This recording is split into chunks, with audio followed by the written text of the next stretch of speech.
which is really exciting. It's much bigger than just here. My name is Nicole Moore. I'm a part-time driver and the president of Rideshare Drivers United. We are 20,000 drivers fighting for dignity and fairness as Lyft and Uber drivers here in California. We are so proud to be part of this, tour against oligarchy and against corporate greed. Let me give you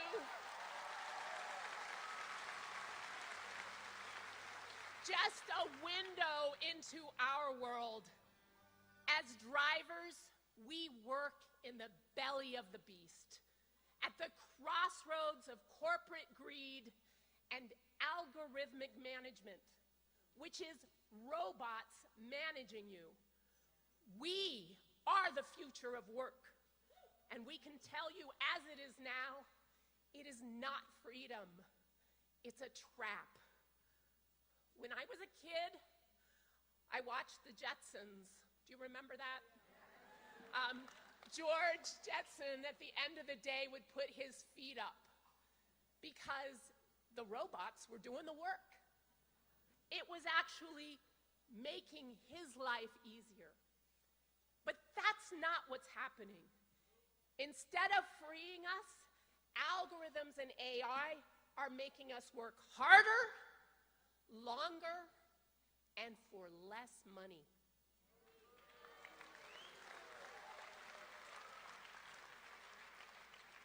We may not have a human boss breathing down our neck because our boss is the phone on our dashboard. The algorithm decides when we work, where we work, and what we're worth. And what does it decide? It decides that we deserve less, not a living wage, not even a consistent pay. For those of us that work full-time, we find ourselves working 6 to 7 days a week. And at the end of the day, sometimes you have to choose between filling your gas tank so you can work the next day or buying a sandwich because you haven't eaten all day. It's not a job. It's not even survival. We call it exploitation. They call it innovation.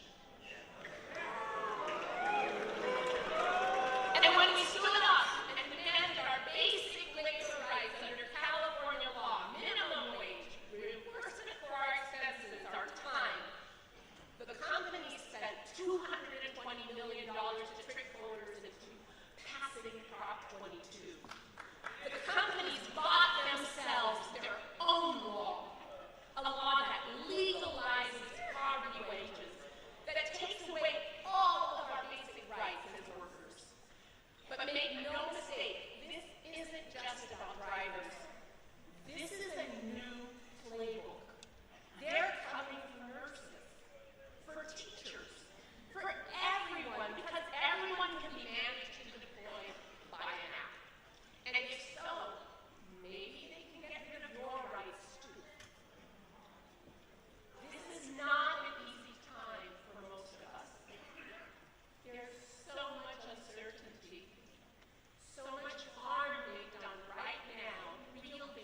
org. Let's fight, let's win together.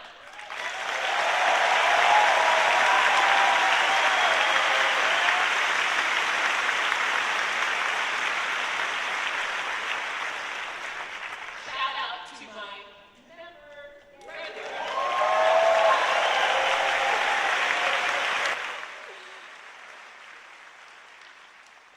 But I want to turn over the microphone now to people who are giants in something we're pretty much newcomers to, some of the original organizers. It's my immense pleasure to introduce UFW President Teresa Romero and Carolina, one of the wonderful rank and file UFW leaders from right here in Kern County.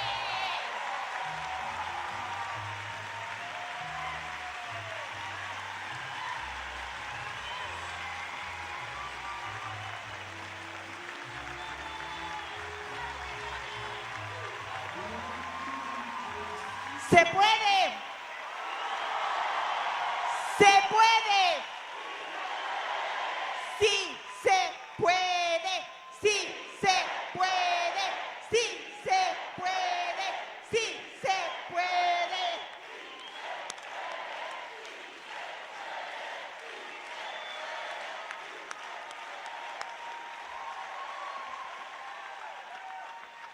Good afternoon, Bakersfield.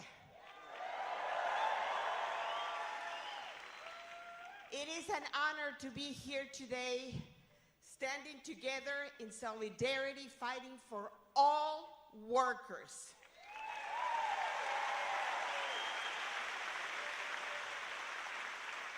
Again, my name is Teresa Romero, and I am the president of the United Farm Workers of America.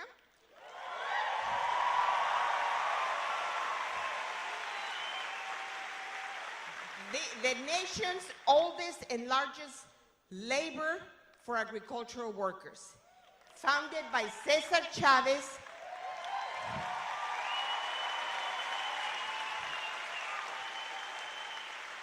and Dolores Huerta, who I want.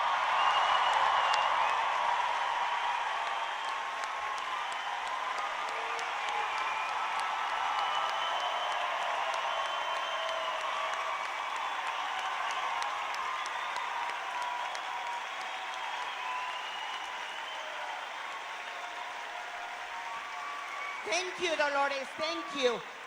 A woman who has dedicated her life to serve others, who has sacrificed so much for us to be here today.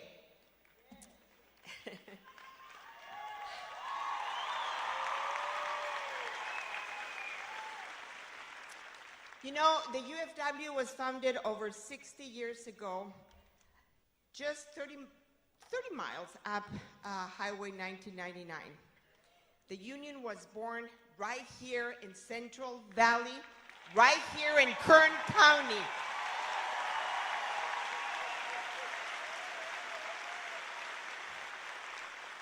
At that time, Mexican and Filipino farm workers decided that instead of crossing each other's picket lines, they would unite and strike together.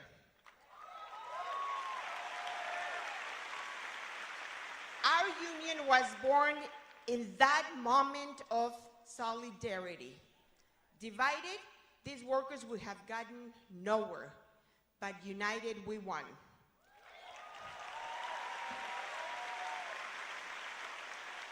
Whether workers are in the fields or in factories or warehouses, one thing the boss always tries to do is to divide us by race, by language, by where we come from. But we, in the United Farm Workers, know one simple fact, that when you make it easier to exploit any worker, that makes it easier to exploit every worker.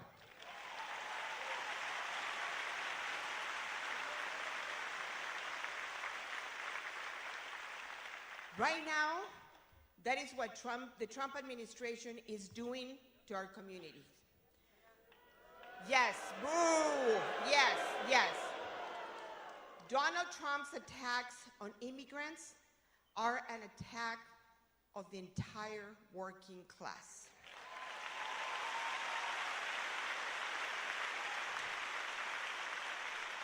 We have seen that here in Kern County. A few months ago, Border Patrol came to Bakersfield and conducted one of the largest and most chaotic raids we have seen in the Central Valley in decades. Boom! Hundreds of our community members were stopped, interrogated, detained, and even deported. Illegally detained. Thank you very much. They were not looking for criminals. They were stopping people who looked like farm workers. Some of them were our union members, our compañeros. They had no criminal records. They left behind wives and children who have now have to figure out a way to fend for themselves. This is where deportation rates leave behind violence and separation, entire communities terrorized. But the farm workers union is fighting back. We're suing Border Patrol.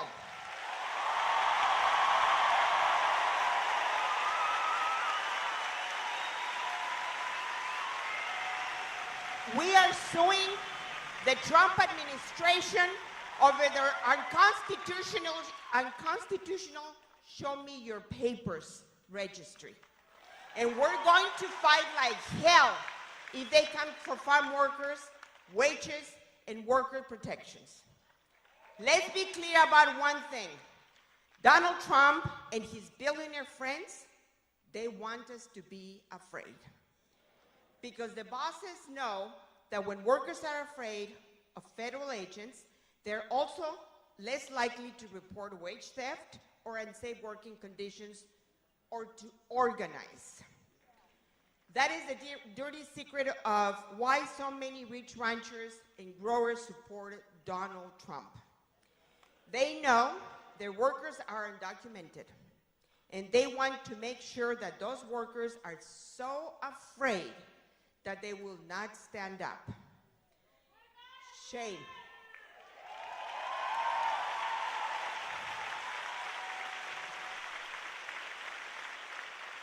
But I have bad news for them. No matter how much how much terror they sow, at harvest time, you will find workers standing up for themselves and their co-workers. And I want to recognize the farm workers that are here today.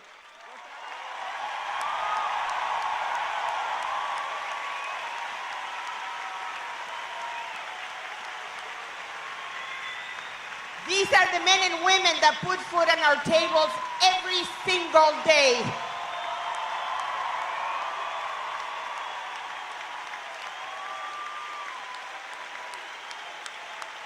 Sí se puede, sí se puede, sí se puede, sí se puede, sí se puede.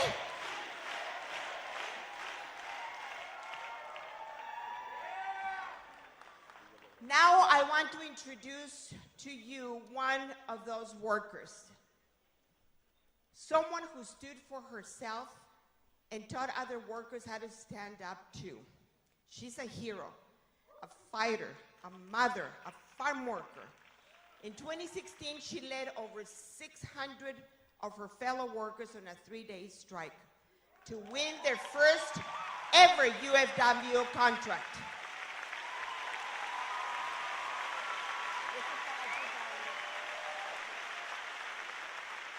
Since then, they have had better wages, better benefits, and most of all, respect on the job. She will make some remarks in Spanish, and at the end, I will give you a brief description of what she said. But please welcome Carolina, a proud farm worker, leader, and mother, and a United Farm Workers member.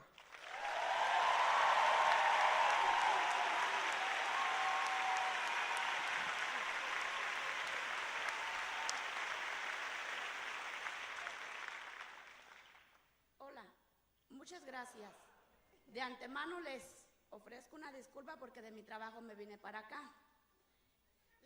I have to translate this. She says she's apologizing for being dressed like this because she just came from work.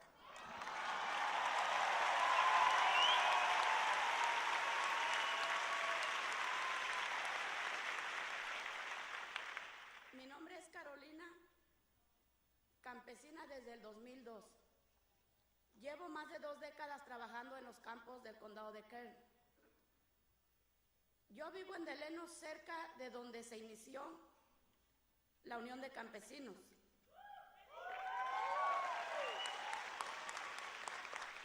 De parte de la Unión de Campesinos les doy las gracias, les doy la bienvenida a Bakersfield.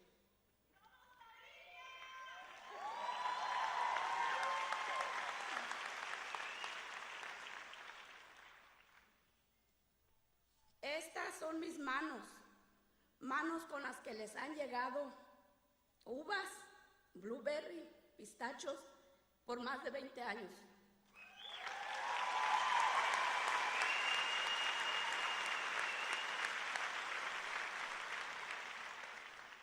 Estoy muy orgullosa y contenta de tener mi contrato de unión.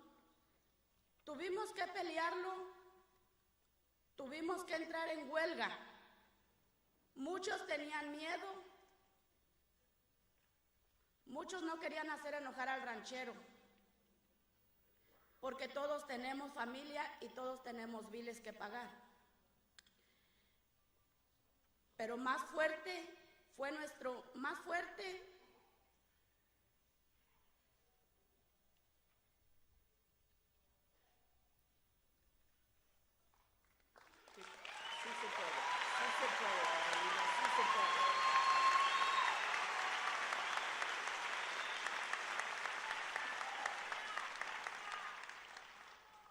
Pero más fuerte que nuestro miedo era nuestra esperanza, nuestra fe en una vida mejor.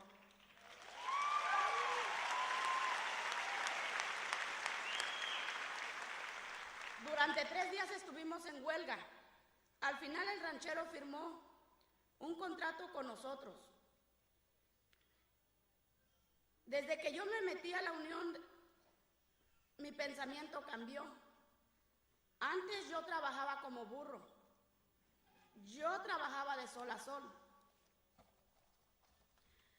pero siendo miembro de la Unión de Campesinos, me di cuenta que no somos burros, somos humanos.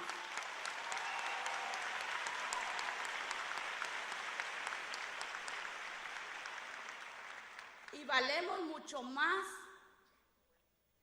de cómo nos tratan como herramientas.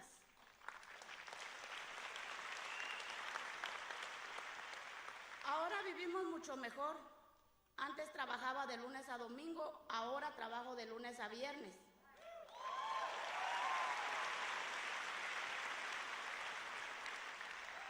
Pero gano más.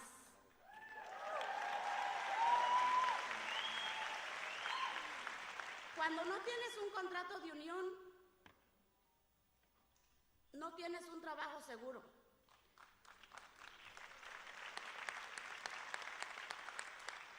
Trabajas una temporada bien, pero no sabes si a la siguiente te van a llamar. Aunque le esté rogando a los mayordomos, a los supervisores, con mi contrato de unión yo no tengo que llamarles, ellos me llaman a mí.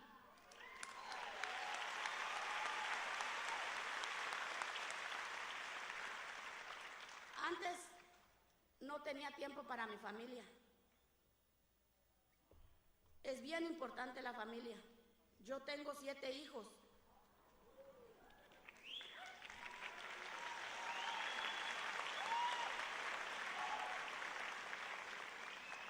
Yo tengo 7 hijos de los cuales yo estoy muy orgullosa porque trabajo y los atiendo. Mi hija mayor está en la universidad en Long Beach.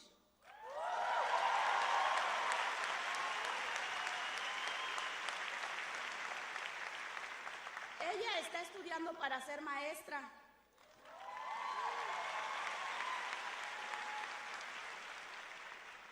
Como madre me hace sentir bien, pero bien orgullosa. En el campo lo único que escuchas es que las universidades son para los ricos, para los hijos de los rancheros, pero nunca vamos a mirar a nuestros hijos estudiando allá. Pero ella se fue a perseguir su sueño y lo está logrando.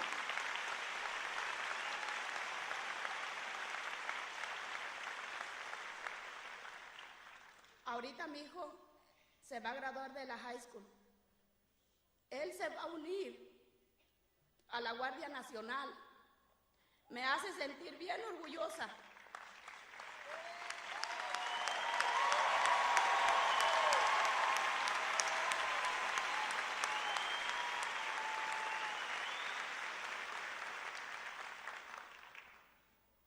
Me hace sentir bien orgullosa que voy a tener un hijo defendiendo a Estados Unidos, porque esta es nuestra casa.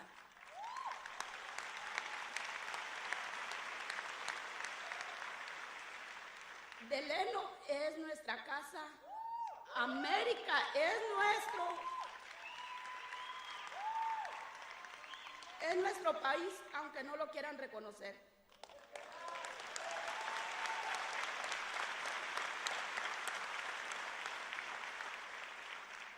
Así que en este mensaje a todos los trabajadores, ese mensaje es que sí se puede.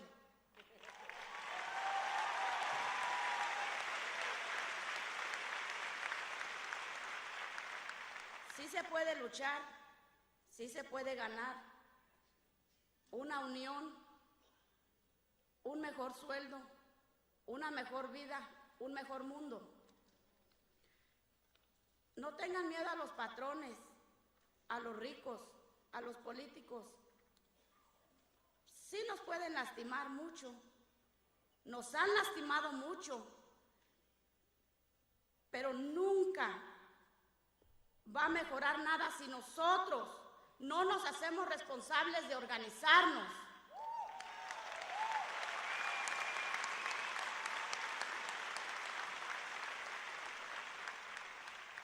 Y de luchar por algo mejor.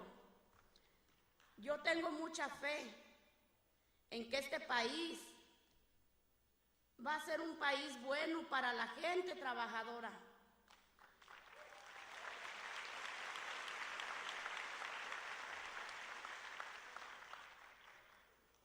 Yo tengo fe en que un día muy pronto, todos en este país se van a dar cuenta de que las familias como la mía han estado trabajando por años, alimentando a este país. Todos ustedes nos van a ayudar.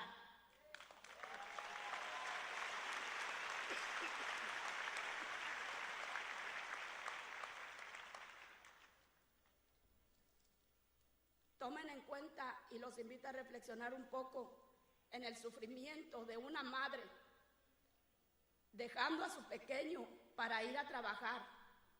El miedo de salir al trabajo y no saber si vas a regresar a casa. Les digo a los políticos, pongan un alto a las redadas, apoyen a sus trabajadores, no corten programas como el medical que las familias necesitan. Imagínate lo que es vivir, trabajar día a día para poder sobrevivir. Estas son mis manos viejas, acabadas, dañadas por tanto trabajar y lamentablemente ya enfermas. Pero con estas manos le damos de comer a América.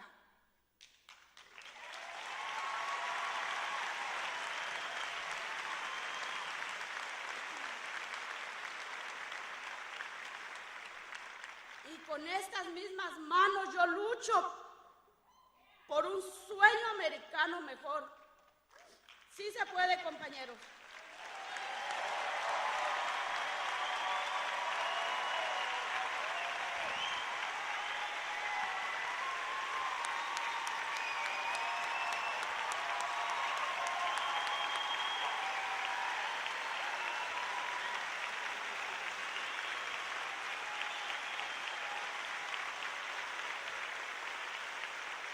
I know I'm not going to make her justice, but let me just briefly translate what she said. She said she has been a farm worker since 2002. Her hands have harvested grapes, blueberries, and pistachios. She is a mother of 7 with her oldest daughter studying to be a teacher now in Long Beach. Her next oldest son is about to join the National Guard, and he is here right here with us.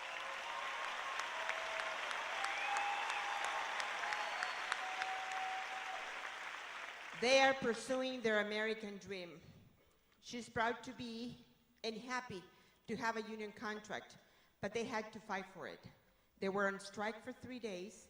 At first, many were afraid, but their faith that for a better future was possible was even stronger than their fear. Her message to all of us is our slogan, Sí se puede. Yes, we can fight. Yes, we can win. Her message is not to be afraid of the bosses or the rich or the politicians. She has faith that one day this country will be a good country for working people. She says these are her hands. They are worn and tired from so much hard work. But these are the hands that feed America.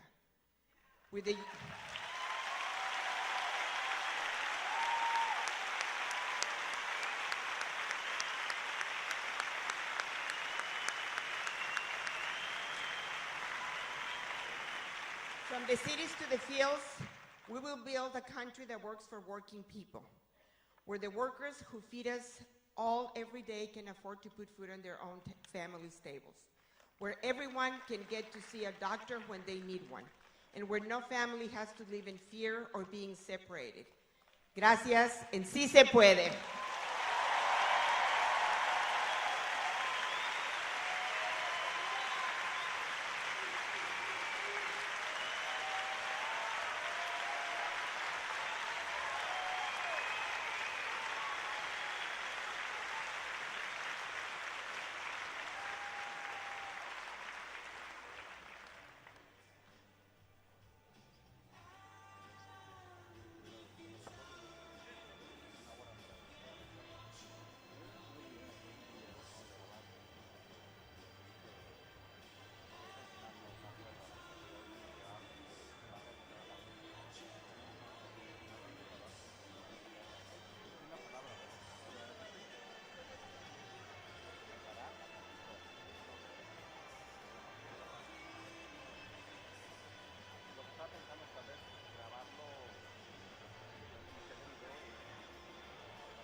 Please welcome to the stage Congresswoman Alexandria Ocasio-Cortez.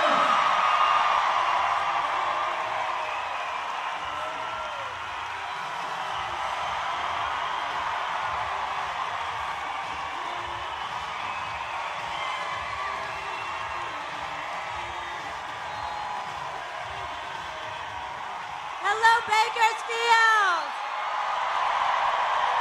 How are we doing tonight? Thank you so much, Bakersfield! It's so amazing to be with you all today, and I'm just thrilled. Te amo también, te amo, los amo! ¡Si se puede! Do we have any Latinos here in the house today? You know, I think before we get started today, I want to acknowledge we have someone very, very, very special here today. Señora Dolores Huertas in the building. ¿A dónde está? ¿A dónde está? Gracias! You know, Dolores, obviously kind of in our culture, it's so important for us to revere everyone who has laid the foundations for us. And Dolores turned 95 just recently.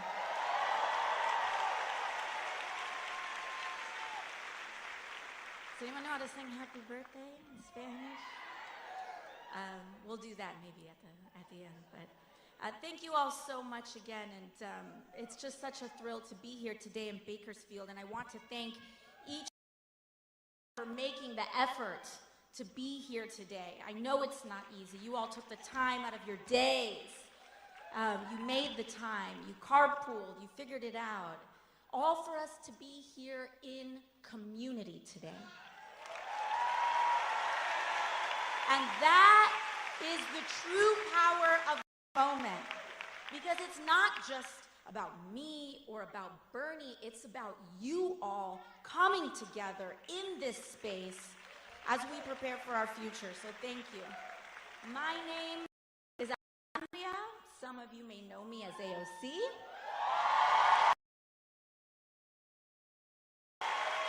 And from the bottom of my heart, thank you for welcoming me here to Bakersfield.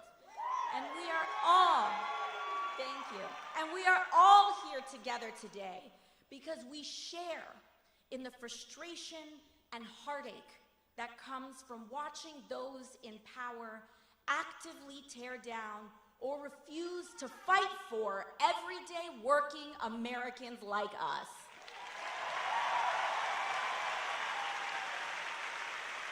And we are also here together because an extreme concentration of power, greed, and corruption is taking over this country like never before. And there's a word for it. It is oligarchy in America. And we must acknowledge the terrifying moment that we are in right now. Because when there's so much that's overwhelming, and it's easy to feel hopeless or powerless in a moment, sometimes feels like the only thing that some folks want to do naturally is to turn away, to look away. But we have to be real about what is happening. And that what we are hearing and seeing with our own eyes is, in fact, happening. We are watching as our neighbors, students, and friends are being fired, targeted, and disappeared. It is real. Even out here in Bakersfield, we've had a UFW organizer that was taken up. People we love are being targeted and harassed for being LGBTQ. Our coworkers, US citizens and immigrants alike, are being disappeared off the street by men in vans with no uniform. Educators,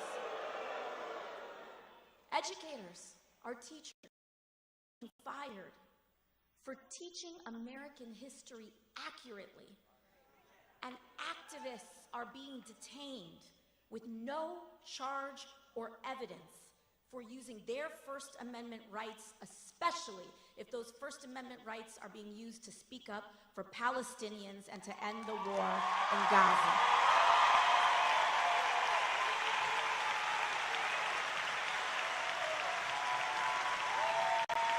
We've seen how people in power use the most marginalized people in the world to test how they can marginalize the rest of us, to deploy the rest of us, to disappear the rest of us. And we can't stand for it anymore. In fact, the Trump administration themselves admits that it has jailed a young husband and father, Mahmoud Khalil, without any evidence or charge of a crime. They admit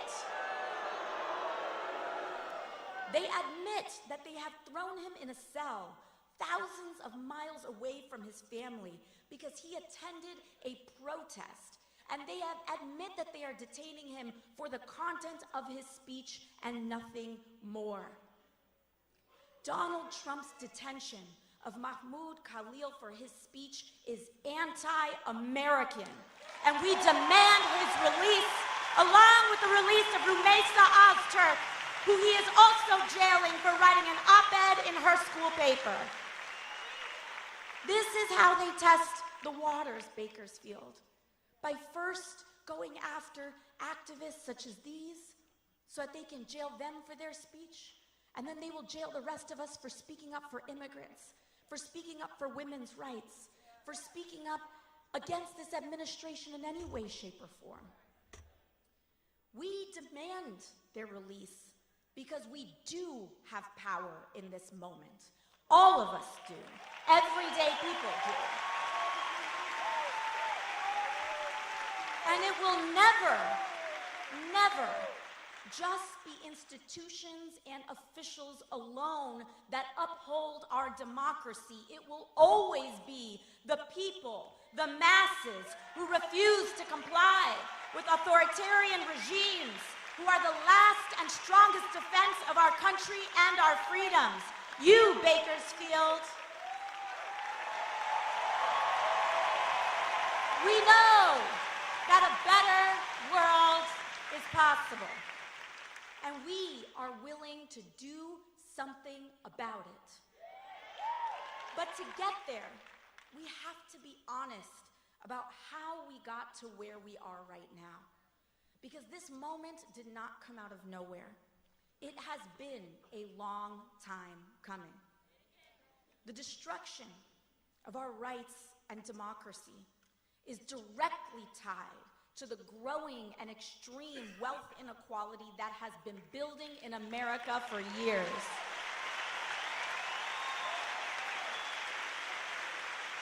And it is not a coincidence that billionaires like Elon Musk have dumped billions into this election to support Trump. And he sure as hell isn't doing it out of charity. For years, we have known that our political system has slowly but surely become dominated by big money and billionaires.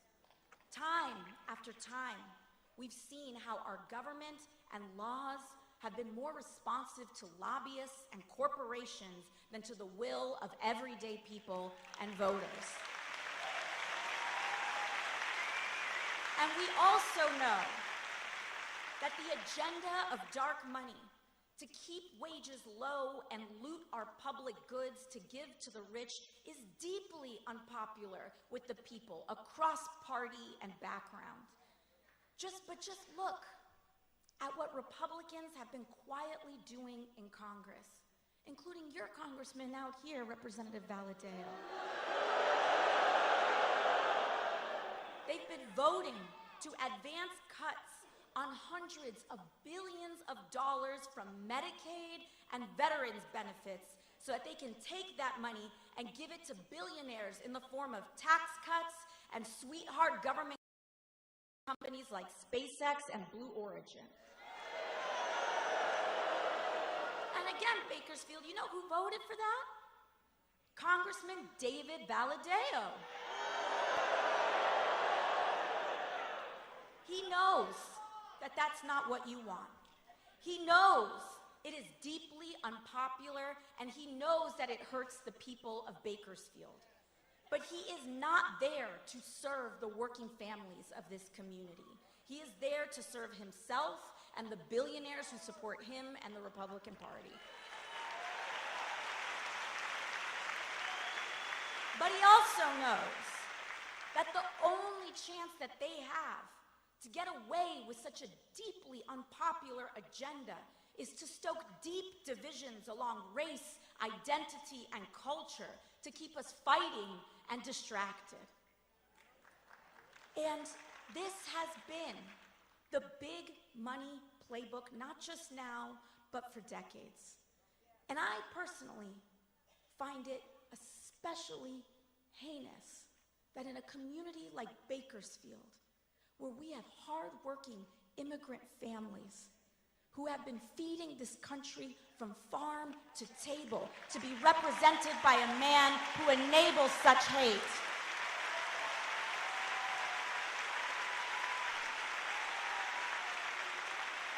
Merecemos mejor. And again, that this big money playbook is not just something that's happening right now. It's been happening for decades. And that is why Donald Trump is not an aberration. He is the logical, inevitable conclusion of an American political system dominated by corporate and dark money. And if we are to defeat him, we must defeat the system that created him. Money in politics is the hand of oligarchy. And America, we are at a crossroads. We can either have extreme wealth inequality with the toxic division and corruption that it requires to continue and survive, or we can have a fair economy for all working people, along with the democracy and freedoms that uphold it. Oligarchy or democracy. But we cannot have both. I grew up in a working class family. My mom cleaned houses, and my dad worked on a small business. And my parents, like many, many families here in Bakersfield, worked themselves to the bone so that my brother and I could have a shot. The American dream. And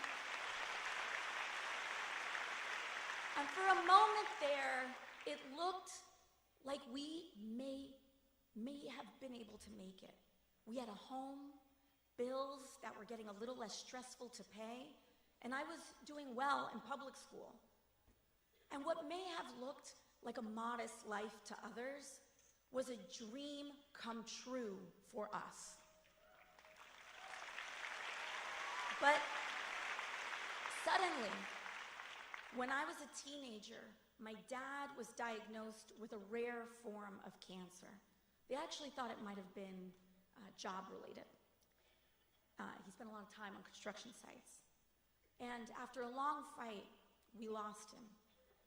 My dad actually passed away in September of 2008, just as the American economy crashed in the Great Recession and millions of jobs across the country vanished.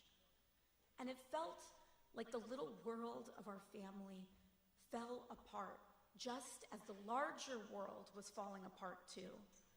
And overnight, my mom was left alone to figure out how to provide and put 2 kids through school, how to keep our house, pay off medical bills, all on a house cleaner salary. And that, Bakersfield, is how I became a waitress. Because it was the millions of innocent working families across this country who paid the price for that recklessness, while the billionaires and thieves who defrauded our financial system got off richer than ever before. And not a single one of them went to jail, as millions of Americans had their houses were put out on the street from being pushed out on their houses. And that right there is the story that Republicans mock. Not mine, but all of ours, when they say that a waitress or a working person is unqualified to serve in Congress. But the fact is, many of us are far more qualified to know what real life is like than any of them ever will.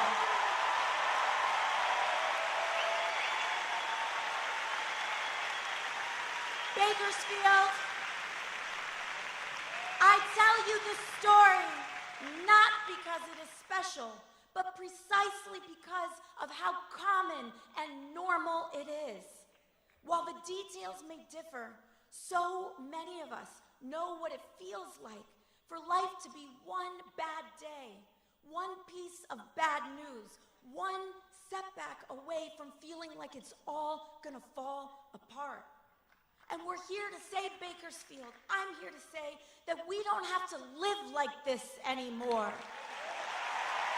We can make a new world, a better country, where we fight for the dignity of all people. And Bakersfield, that dignity looks like living wages. It looks like stable housing. It looks like guaranteed health care. And it looks like respect for all our differences. Oligarchy or democracy. And Bakersfield, pardon? Democracy, that's right. Oligarchy or democracy. Bakersfield, we are here today because we choose democracy. We choose freedom. Sorry. Got y'all riled up. But we choose democracy. We choose freedom. And that means we must choose to out-organize the oligarchy.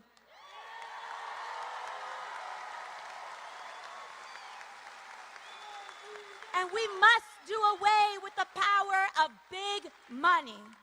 And that, Bakersfield, is why, even as a waitress with a long shot campaign, I decided I would never take money from lobbyists and corporations, and it's why I never will.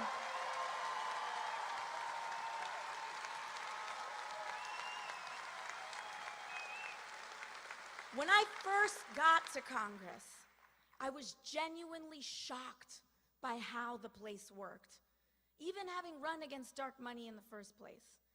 And the everyday influence of corruption and dark money was truly astonishing. Because we have somehow conditioned ourselves in Congress to believe that it's normal for elected representatives who swear an oath to the people to day trade individual stock and make millions with the sensitive information that we are entrusted with for the purpose of governing. I ask you, Bakersfield, how can anyone possibly make an objective vote on healthcare, energy, or war when their own money is tied up in pharmaceutical, oil, or defense company stocks? You can't. And we saw this play out this week with Trump's corrupt and disastrous tariff scheme. And I hope that we see now that this whole tariff shuffle didn't have anything to do with manufacturing like they claimed. It was all about manipulating the markets so he could quietly enrich his friends who bought the dip before reversing it all in the morning. Bakersfield, this is a matter of fact. Donald Trump is a criminal. He was found guilty of 34 felony counts of fraud, found liable for sexual abuse. And if he wants to find the rapists and criminals in this country, he should look in the mirror.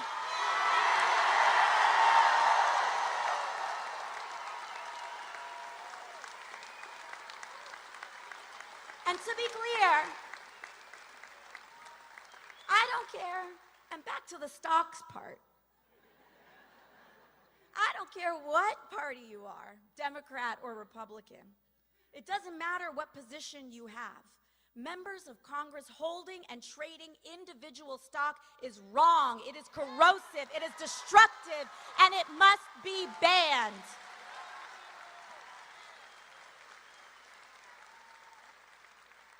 I'll give another example of some of the corruption, the casual influence that we see in Congress. Just earlier this year, I was named to the Energy and Commerce Committee in the House. And this is one of the most powerful committees in all of Congress. It oversees 2/3 of the American economy: energy, manufacturing, trade, and healthcare. And one of the reasons why I sought to be on Energy and Commerce is because I believe in Medicare for all. And I believe that healthcare is a right that should be afforded to every American. And I'm committed to the long haul of making that happen. And for years, lobbyists fought to keep me off this committee because they don't like what they don't control. And an interesting thing happened on the day that it was announced that I was named to the committee. The phones in my office, in our email inboxes, they were ringing off the hook and getting flooded by every corporate lobbyist under the sun. All of a sudden, they wanted to be best friends. But you know what, Bakersfield? Because of you all, because of your support, because you all show up, because you allow me to not take a dime in corporate money, you free me to say no. And we can free others to say no too. But not everyone right now is so lucky. I've seen firsthand how these groups bully and pressure members of Congress, threatening to either take their money away or to spend it against them if they don't do what they want. And what they want is for our lives to be as expensive as possible on the lowest possible wage. And it trickles down to how life feels for all of us as working people. I want us all to understand that what we are experiencing today, this constant pressure of water rising up to our throats, of the impossibility to afford anything easily, the fear of speaking up or being who we are in public, the bitter divisions that we experience driven more by online algorithms than the truth, the crumbling of our rights and protections, understand that this is what it feels like to be governed by billionaires. Not someday, but right now. Because of course, it is a system that depends on division to enable this inequality that will favor a president who is the best at dividing us and most skilled at corruption. And it will also reward the Republicans in Congress who support that agenda, no matter what crimes are committed, like the ones we see being committed out of the White House right now. There is a reason why Congressman Valadeo hasn't said a damn thing. There's a reason while we are getting snatched up off the street, while our families are being broken up, while LGBT people are being targeted, while teachers are being disrespected, that he is not saying a damn thing for you all right now. It's because big money is how we got Donald Trump and his silence. And let's be clear about Trump. His whole presidency began with launching tools for bribery, meme coins, and cryptocurrencies to fleece normal people and move money in the dark. Extortion settlements from media companies and law firms who gladly pay the price. In fact, he removed duly elected officials from the chamber of the inauguration to make room for who he wants to say is really in charge, which is the billionaires who were standing behind them. And they have one central economic mission: to make themselves richer at the expense of the United States of America. So it does not surprise us that their first economic mission has been to target Medicaid, Medicare, Social Security, firing our federal workers, and abandoning our veterans for billions of dollars in budget cuts so that they can hand that money off to those same billionaires. But Bakersfield, we are in one of the beating heart communities in this country that can unlock change for the rest of us.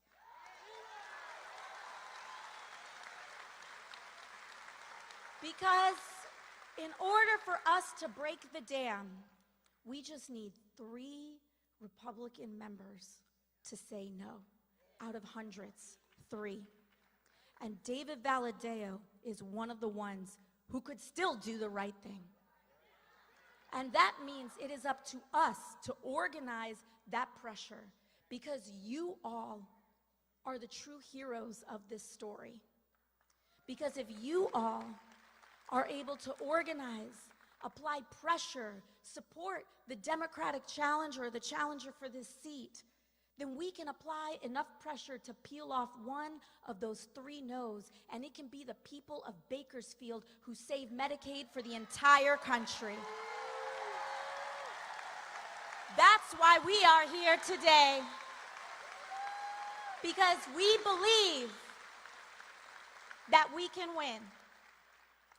And Bakersfield, I know that it can look impossible at times for these Republicans to look like they can be defeated. But it's not true. It's simply not true. And from the waitress who is now speaking to you today, I can tell you impossible is nothing. Miracles start with mustard seeds. And that is what each and every one of you here represent today. Small miracles of faith in ourselves, in each other, and in the refusal to give up.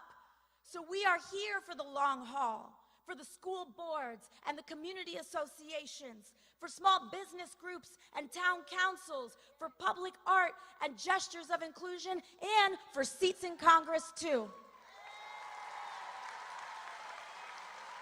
And we will build up from there. So you all know what that means. We must start working right now to give David Valadao the boot and replace him with a brawling Democrat who will stand up for the working people of this community. Now, beyond elections, our task is to build community. Block associations, volunteer groups, church and faith organizations, PTAs, advocacy groups, because community is the most powerful building block we have to defeat authoritarianism and root out corruption.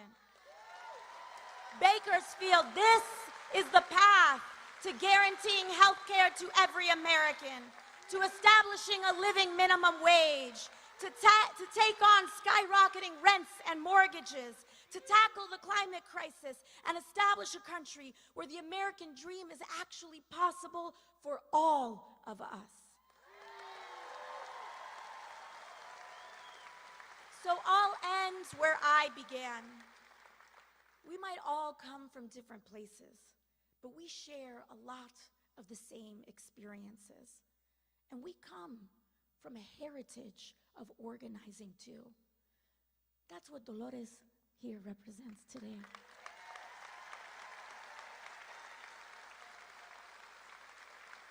That impossible is nothing.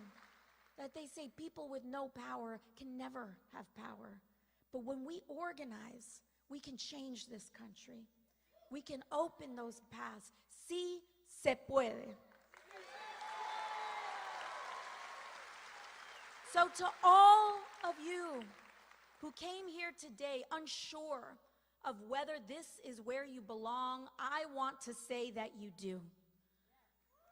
No matter if you have all the right words to say, no matter your race, religion, gender identity, or status, no matter if you disagree with me on some things, If you are willing to fight for someone you don't know, you are welcome here. If you are willing to fight for working people regardless of who they are, how they identify, or where they come from, you are welcome here. Because here everyone is valued. But we have to stand together. We cannot be tempted to turn in our neighbors or be fooled into thinking that we are really that much different than a trans kid who just wants to be accepted at school. We can't trick ourselves and delude ourselves into thinking that we're that much different than the dreamer striving for a better future for themselves and their family. Because hate is a trap that sinks us all. And it is standing together without exception to reject division that is the only way that we can win. So I hope that you see that this movement is not about partisan labels or purity tests, but it is about class solidarity. It's about the thousands of you who came out today to stand here together and say our lives deserve dignity and our work deserves respect, no matter who we are or where we come from, because we are here to make a sacred promise to one another.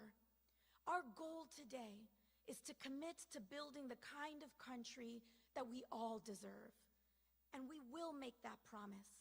To take care of one another on our worst days, and to share in the successes of our best.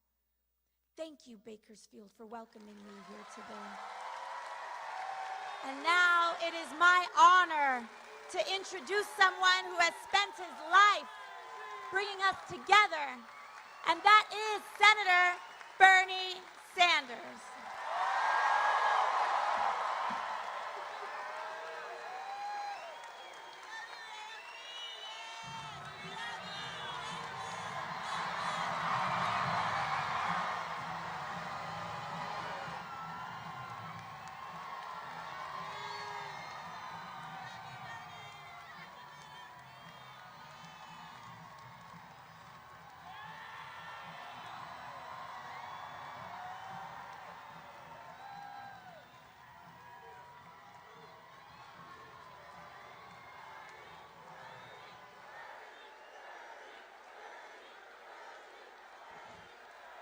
Thank you, Bakersfield.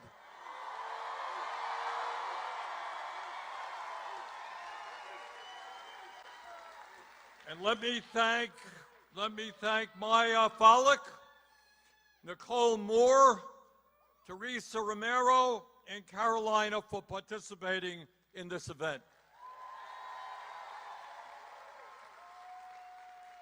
And mostly let me thank Congresswoman Alexandria Ocasio-Cortez.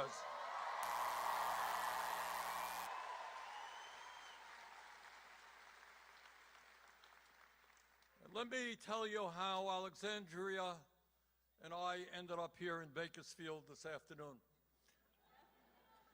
It's been a long trip,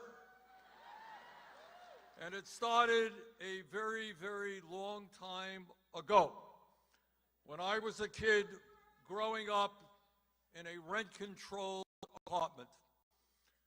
My dad worked very hard, never was unemployed, but he never made a lot of money.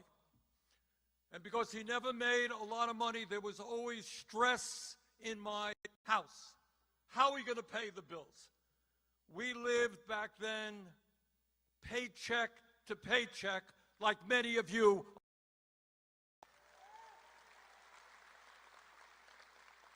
And growing that I have never forgotten. And it's what has motivated me over the years. And I know Alexandria, who grew up in a similar household, feels the same. That we want an economy that works for all of our people, not just a few.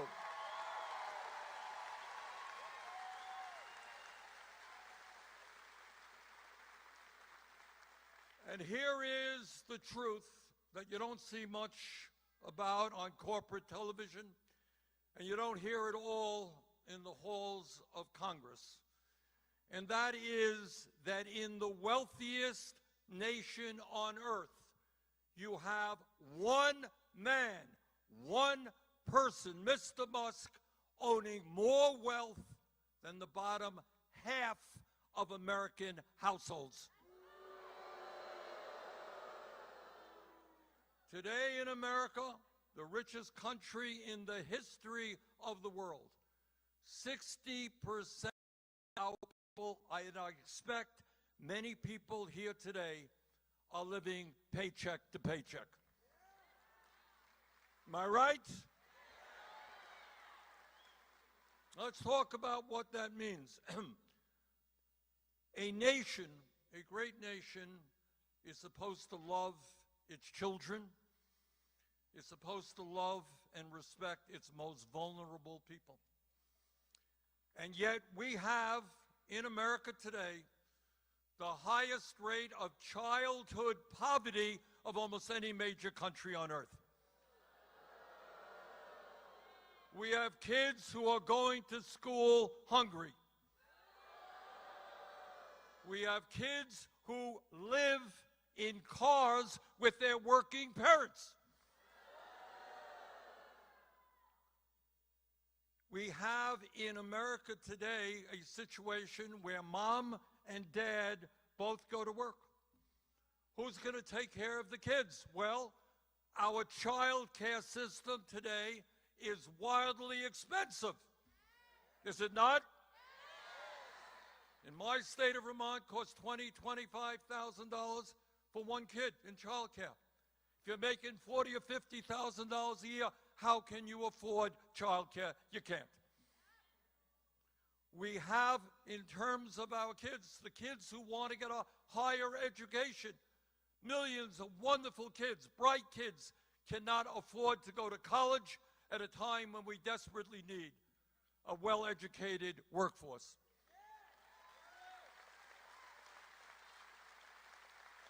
And for those kids who do go to college from working class homes, many of them end up $50,000 or $100,000 in debt. But it's not just the kids. I want you to hear what we do for the elderly. Again, I would not be telling you this if we lived in a poor country.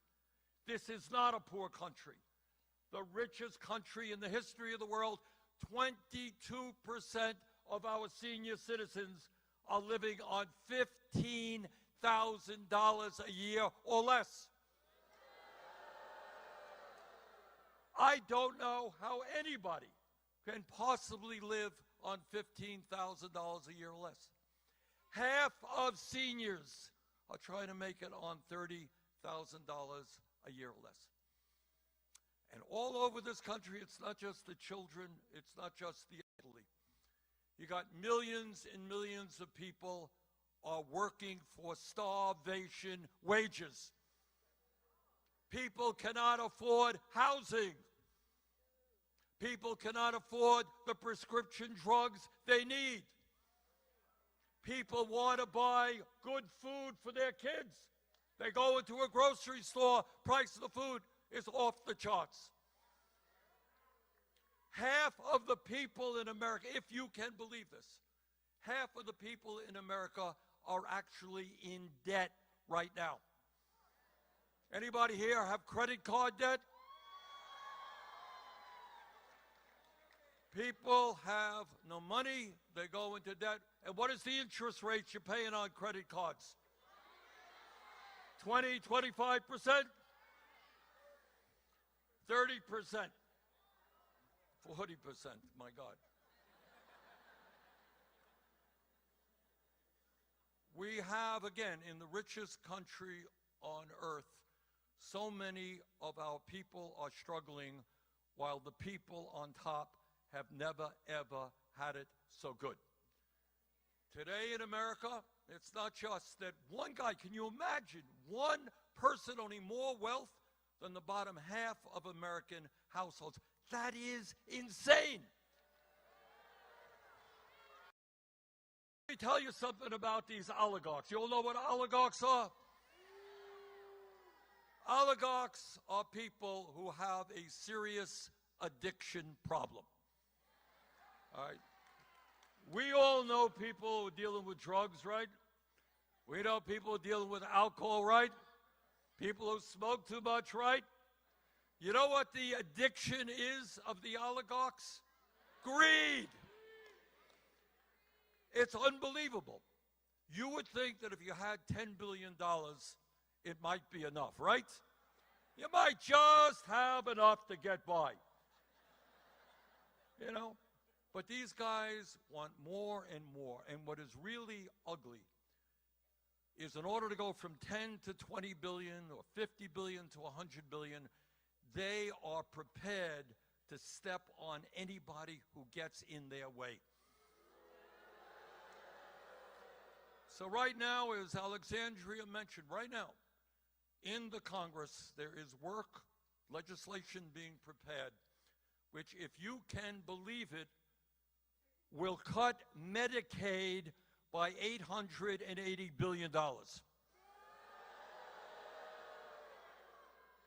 Cut nutrition programs for hungry kids who go to school. Cut programs for affordable housing. Now you have a congressman here, his name is Representative Baladero. So I don't know if he's watching the live stream or not. But if he is, let me just say this to him. I come from the state of Vermont, and I'm here in Bakersfield.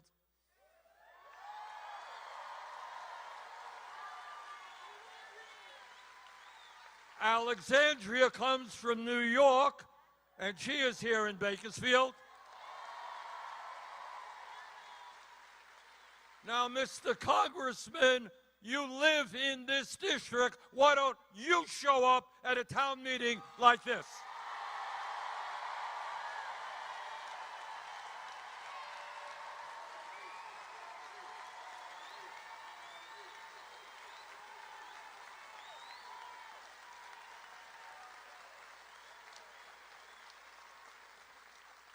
And when you show up, I think people are going to have a very simple question for you. And that is, are you going to vote for tax breaks for billionaires and cut Medicaid, nutrition, and housing? So, Mr. Congressman, that's the question on people's mind.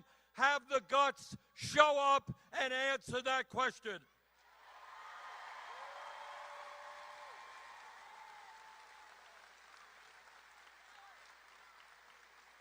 But it is not just Medicaid that they want to cut right now. If you can believe it, Mr. Musk is running all over Washington, D.C. in order to cut Social Security, to cut veterans programs. Now, you know, I bet we have many veterans who are here right now. And veterans have put their lives on the line to defend this country. And veterans are entitled to good quality health care. And we don't need the richest guy on earth to be cutting 83,000 positions from the Veterans Administration. We don't need massive cuts to the Social Security Administration so that elderly people and disabled people will not be able to get the benefits they paid into. So some of you are wondering, how does it happen that you got an administration who's acting on behalf of a handful of billionaires against the needs of the vast majority of the American people? And the answer is very simple. We have a corrupt campaign finance system.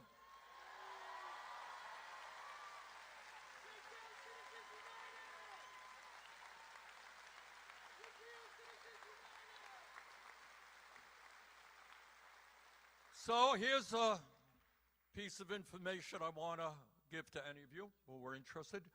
If you would like to become the most powerful person in Washington like Mr. Musk, all you have to do, it's not complicated, just contribute $270 million to Trump's campaign. We have a corrupt campaign finance system which allows billionaires through their super PACs to spend as much money as they want to elect their right-wing candidates and defeat candidates who stand up for the working class. And when we talk about where we want to go as a nation, at the top of my list is the end, this disastrous Citizens United Supreme Court decision.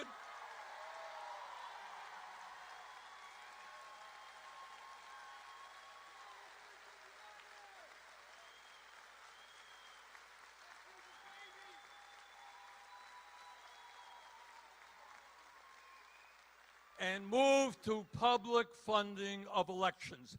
Democracy is about one person, one vote. It is not about billionaires buying elections.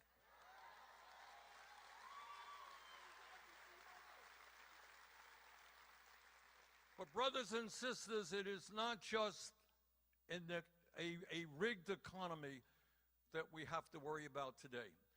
There is another issue I know that is on people's minds, and that is the rapid movement of the Trump administration toward an authoritarian form of society.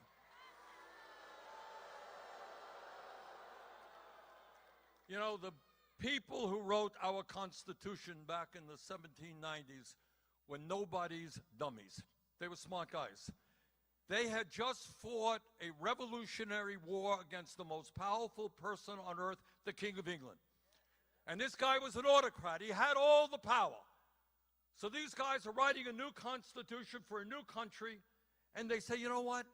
We want a separation of powers. We don't want one person to have all the power.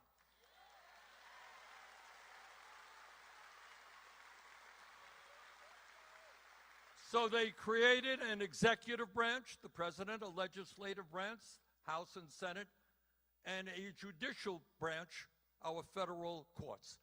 And the point about that separation of power was each party, each group would keep a check on the others. And what we are seeing right now is day after day, Trump is trying to dismantle that separation of powers and bring more power unto himself.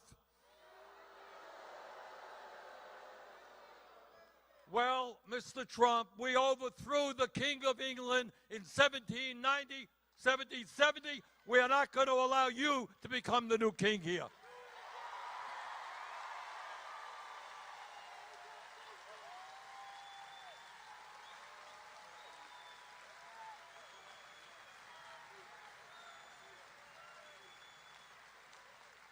You know, in World War II, during World War II, some 400,000 young Americans, men and women, died to defeat fascism and authoritarianism. And I will be damned if I dishonor those men and women who fought and died for democracy by allowing Trump to become a dictator.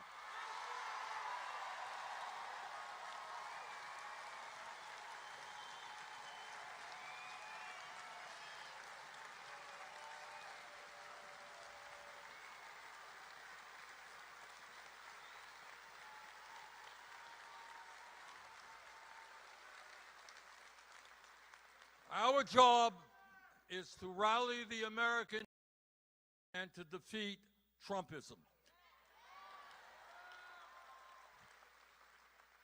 But we have got to do even more than that. From the bottom of my heart, I believe that we can create a government and an economy that works for all of us, not just Mr. Musk and his billionaire friends.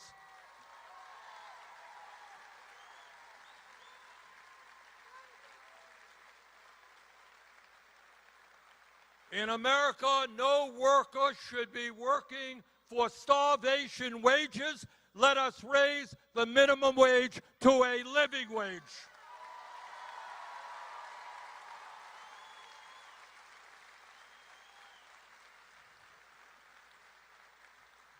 In the United States today, we are the only major country not to guarantee health care to all people as a right. We spend twice as much per person on health care as the people of any other nation, and yet 83 million Americans are uninsured or underinsured, and we pay the highest prices in the world for prescription drugs. It is my deepest held view that health care is a human right, not a privilege.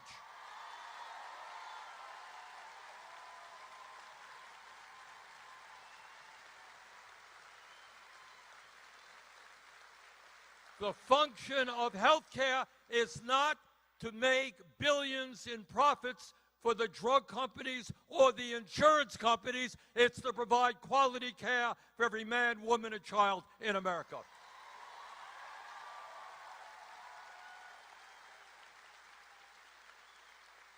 You know, Mr. Trump is big into deporting people. Well, maybe he might want to deport the crooks in the pharmaceutical industry and in the insurance industry.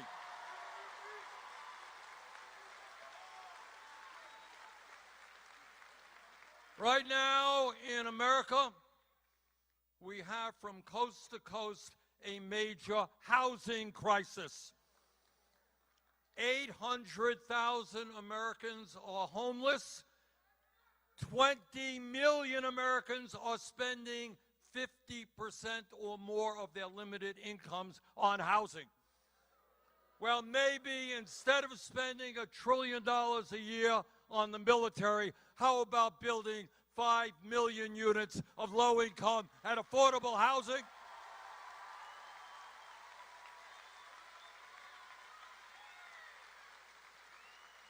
How about telling these corporate interests they cannot own more and more affordable housing and raise rents that people cannot afford?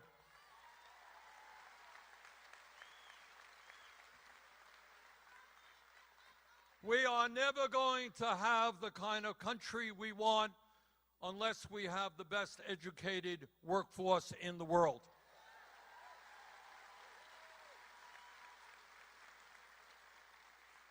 And that means I want all of our young people, low income, working class, whatever they may be, to have the opportunity to get the education they need to succeed in life.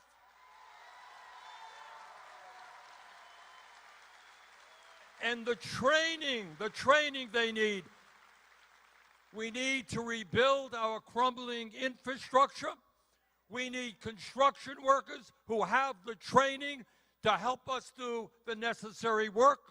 We need more doctors. We need more nurses. We need more dentists. We need more carpenters. We need more electricians. Let's train our workers.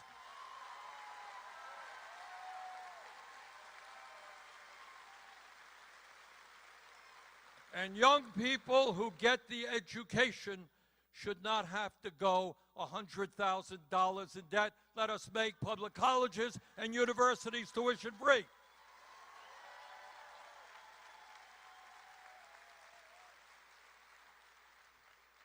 You know, and then sometimes my critics say, well, Bernie, those are great ideas. How are you going to pay for them?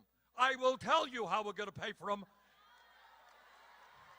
We're not going to give the billionaires more tax breaks. We're going to demand they start paying their fair share of taxes.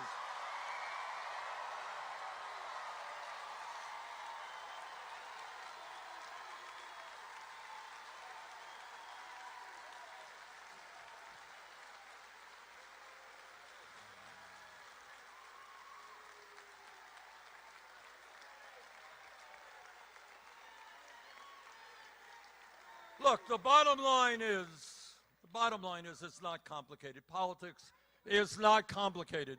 The bottom line is, which side are you on? Are you on the side of the billionaire class, or are you on the side of the working class of this country? We know which side we are on.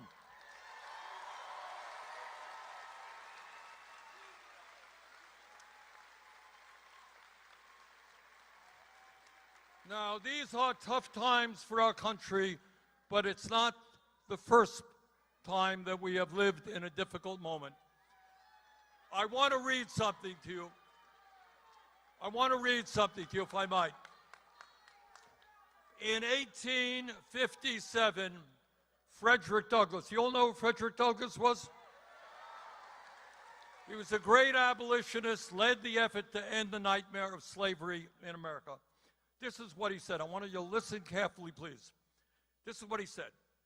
Power, the people on top, concedes nothing without a demand. Got that? Unless people demand something, power is not going to give up. It never did, and it never will.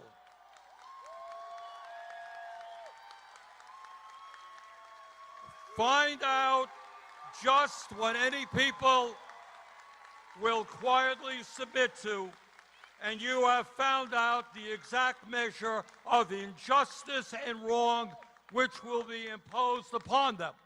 In other words, what Douglass said way back then is relevant today. If we sit back and allow the billionaire class and the oligarchs to do with us what they want, they will succeed. Our job now is to stand up and tell them enough is enough.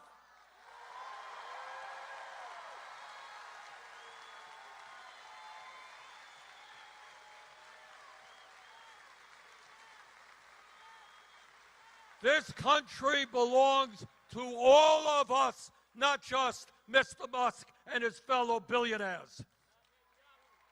Now, I'm not a mathematician, but this I do understand. 99% is a hell of a bigger number than 1%.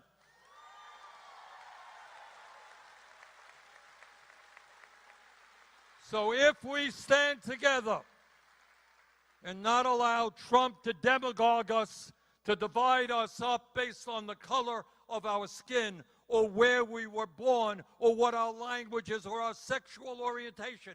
That's how they succeed. They divide us up and up and up. When we stand together, there is nothing we cannot accomplish.